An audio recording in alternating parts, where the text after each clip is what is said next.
All right, welcome back to Dan's let's see if this works hour. Tried something new out on this one. We'll get to the new technique in a minute, but this is a chunk of cherry wood that Jeanette Apgood had donated to me. I refer to that a lot because she referred to an entire tree. It's been some really it's got some really nice grain to it, and I've really enjoyed working with it, so many thanks to her. Also, thank you to Total Boat for donating resin, for Laguna lathes for an awesome overhead light that's made filming and seeing what I'm doing much better.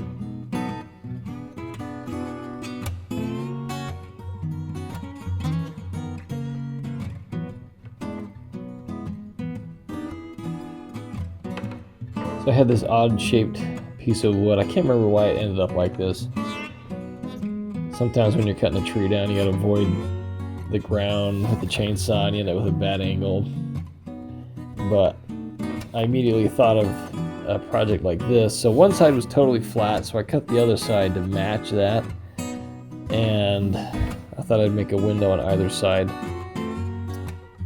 which turned out pretty cool, although I think in the future I'll use a router to cut out a window, just because you have a very gradual transition from the wood to resin in the window, which leaves a lot of overlap, which, I don't know, I thought it'd be interesting to try it, but probably won't do it in the future.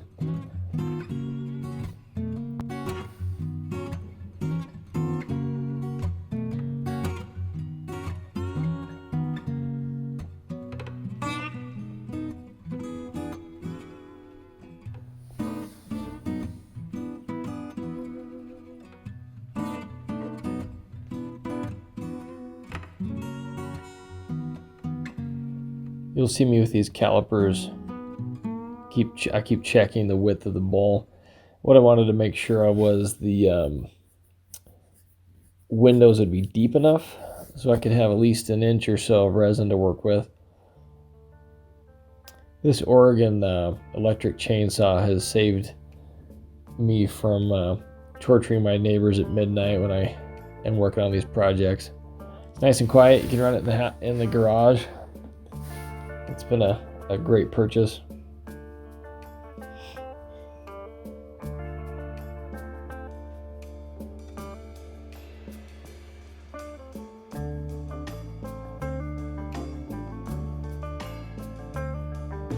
One of my goals with this was to do a rough edge, live edge, which means you leave the bark on, and have some windows cut in the bowl.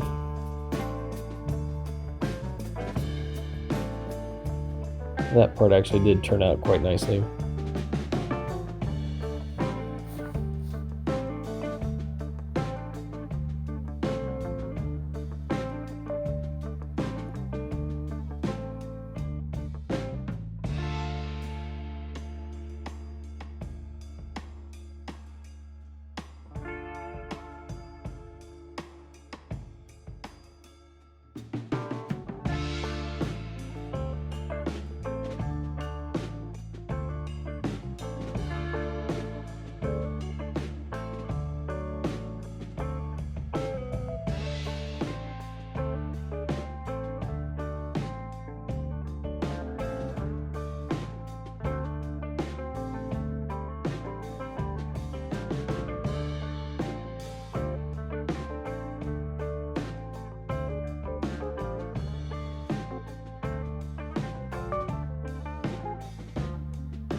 So a project or two ago, I discovered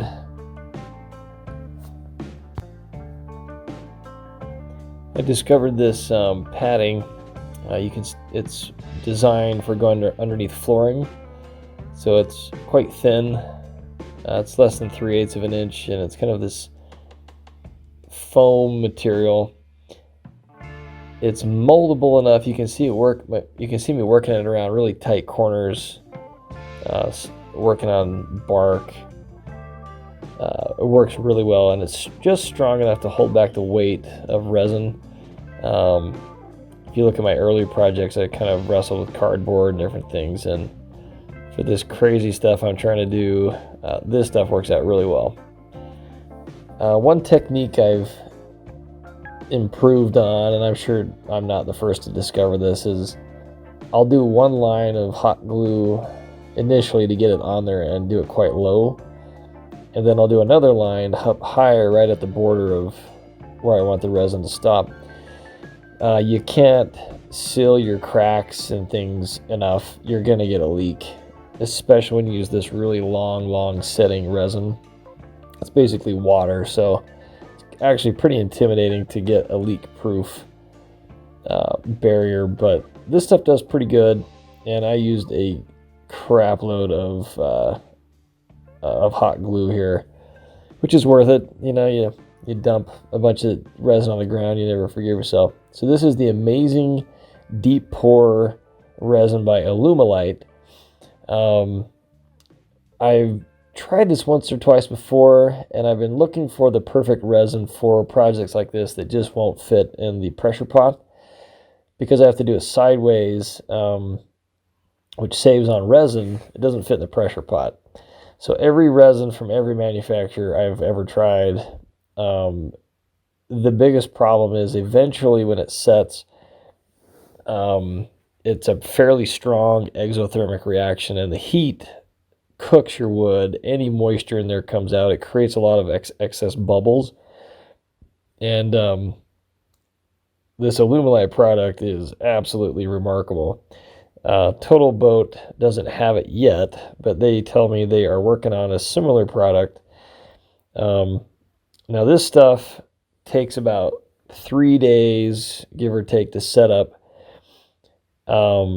As far as I can tell, it never hits an exothermic reaction. You think it's not doing anything, and it goes from water to honey to tar to solid rubber to rock hard, and it just doesn't ever have a violent reaction.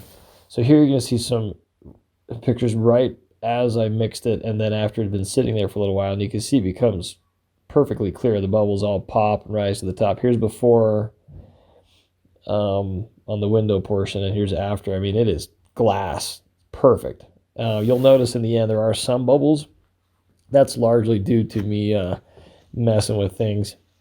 Now, I wouldn't be a self-respecting surgeon if I didn't work a syringe into one of my projects. So here you are. 30cc syringe. I stole my wife's cake decorating tip, glued it on there, and honestly, my goal here was ribbons, kind of a Mayday ribbon thing, and that didn't work out at all. And so I started doing more lines, and the stuff was so thick at this stage. I want to say this was like 24 hours after I'd poured it, that as I drug it through, it just took everything with it. So immediately I said, okay, bag that idea, let's do some kind of flame look. And so I started just putting all these 4 different colors of blue in there and just drug it all over the place and made a huge mess out of it. But I knew when I turned it, I was going to lose about half of this, and it would turn out being pretty cool and thin it out a little bit, I guess. And so I was going for kind of the flames, blue flames coming up, which in the end actually turned out as good as or better than I had expected. So definitely going to revisit this. But so the whole concept here is super long setting stuff. And as far as I know, Alumilite's the only company that's got the right stuff. Let it sit, keep testing it until it's at the consistency of like honey or whatever you want. But at that stage, it's not going to dissipate throughout the rest of it, and it actually maintains its shape. That was my fear, that it was just going to spread all through and I'd lose what I was trying to go for here, but you'll see that it actually worked out well. So this turned into an experiment. I'd been using Total Boat's deep set epoxy, their longest epoxy, for a while, and I keep getting tons of bubbles everywhere, and I just was getting frustrated. I know you're supposed to seal the wood and get it to a certain level of dryness. But what if, what if you're just lazy? You don't have time to do all that. I mean, that's each one of those stages takes a while. And so I was on the hunt for a different epoxy for this kind of project. You know, if you're doing solid colors, the Total Boat stuff's perfect. It's just fine. But if you're looking for glass clear, thick, deep pour, and you're trying to manipulate like I did here, this is what you want. So anyway, I didn't have enough of the Lumilite, and you're going to think I'm psychotic, but so I used the Total Boat. I thought, let's just give it a try. I can't put it in the pressure pot. Let's see what happens. I let it, I poured it and fell asleep. And by the time I came to and ran out there and checked it, it was rock hard. Now, this is the psychotic part. This is 2:30 in the morning, and it's on a weekend, so I had the time. And I was so mad that I had missed my window of opportunity to inject it with color that I got out my rotozip and cut holes in it and tried to mimic what I had done on the other side, which didn't work at all. The way I roll is I make stuff and then I name it, even though my initial intention was nothing like what I end up with. Let's just say I'm an experimental artist. And in the end, I ended up with blue flames and fire, and on the other side, frost, kind of an abstract frost look. And while that wasn't what I was shooting for, looks pretty cool, and I kept it. I was a little disappointed on the one side, basically because I was using the wrong resin, the wrong application, but on the blue flame side, I was pretty happy with it. I'm going to be doing this again. I think my next project, I'm going to do a campfire scene inside a bowl. We'll see. But there you have it. I'll do the experimenting so you don't have to spend your money on tons of resin to figure out what I'm figuring out the hard way.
Once in a while, somebody gives me crap for using these, using a glove when I turn, and I know that's a controversial thing.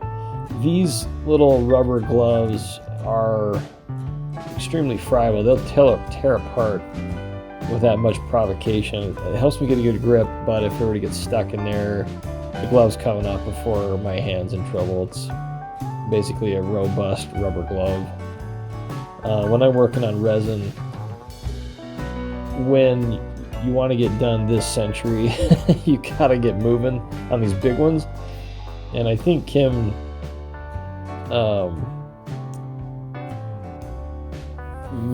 Tippin mentioned once, I can't remember what she said, it was something like the chip stage, when you just want to get going, you get crashing through the resin and it comes flying off and it is painful. So I like to wear a glove and just be super careful to avoid the pain of that. Works out fine.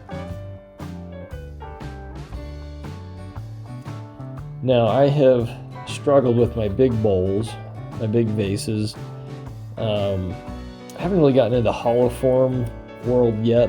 One of my last projects, I attempted at one a little bit, and as you may or may not know, if you're a turner, you can't get the tip of your tool off the edge of your tool rest there too far, or it starts to shake around. It gets pretty dangerous, and you can only extend it so far into the heart of the bowl before you run out of room. And this is a pretty big bowl. This is about 13 inches tall.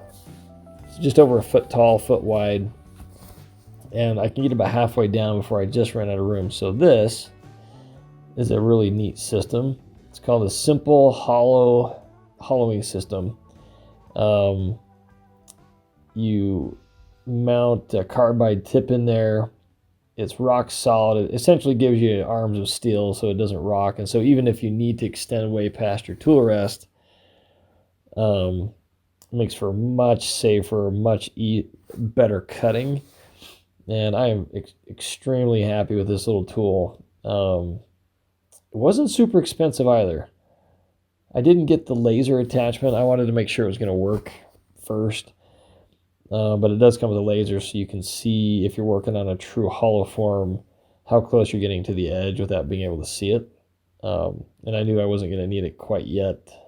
So I probably am going to buy the laser attachment shortly. Don't tell my wife. I don't think she watches these anyway, so I think I'm safe.